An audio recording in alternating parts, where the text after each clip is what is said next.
In this lesson, I'm going to show you a practical application of absolute positioning by superimposing a splash banner image over the top left corner of this image.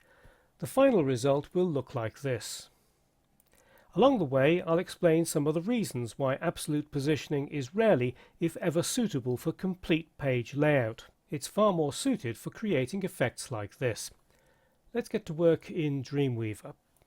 I've opened absolute_positioning.html. You can find a copy of this in the course assets. It's in the Using CSS to Fix Elements in Position folder. Let's select the large image first. And if you look in the tag inspector, you can see that it's nested inside a figure element with the ID rock. What I propose to do is to put the splash banner image nested inside the same figure element. So to make sure that my insertion point is in the right place, on my keyboard I'm going to press the right arrow key once and then go to the Insert menu, Image, Image. I'm already in my Images folder, so I'm going to select destination.png and click OK.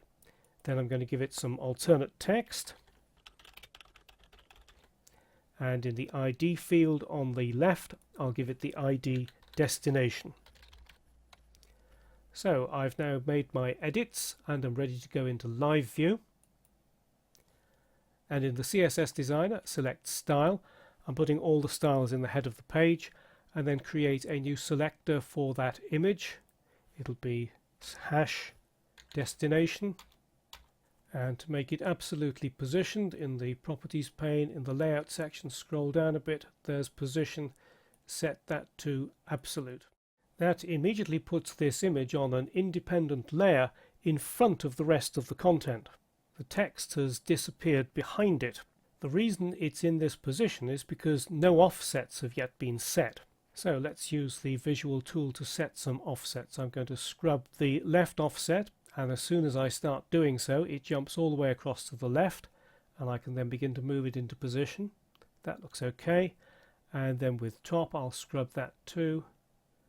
Move that into position, and that looks pretty nice. And you might say at this stage, mission accomplished, but look what happens if I press F4 to close all the panels. It's moved, or has it? This is something that confuses many people who become convinced that their absolutely positioned elements are moving. If I press F4 again, you'll be able to see exactly what happens. This image, the banner image, the absolutely positioned element, remains exactly where it was before. What has happened is that the page is narrower so that the other content, the normal content, is centered in a different place. And it's this lack of interaction between absolutely positioned elements and the rest of the content that makes absolute positioning so difficult to use for whole page layout. Although I nested this image inside the figure element, the outer element doesn't control the absolutely positioned one. The offsets are set from the top and the left of the page. For the outside element to become the containing block, it must also be positioned. So we need to make the figure element also positioned. So let's go to the CSS Designer, to the Selectors pane. The ID is rock, select that, and position, set that to relative. And you can see immediately that the offsets have changed. Let's just select the style rule for destination. And the offsets are 67 pixels top, 106 pixels left. So that's 67 pixels from the top of the figure and 106 pixels from the left of the figure. What was happening before was that those offsets were being calculated from the top of the page and the left of the page. So let's alter those offsets.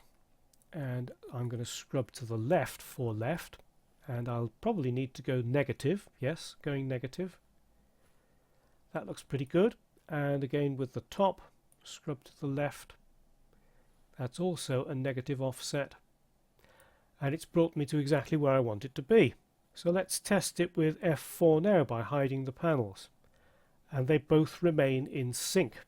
And that's because the figure element has been relatively positioned so it becomes the containing block for this element. I didn't set any offsets at all for the figure element. I want that to remain exactly in its normal place in the ordinary flow of the document. All I was interested in was the fact that it becomes relatively positioned so it can then act as a containing block.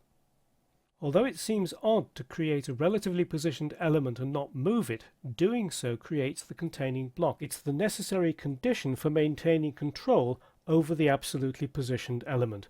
And once you grasp the concept of the containing block, using relative and absolute positioning in combination can achieve some very interesting effects.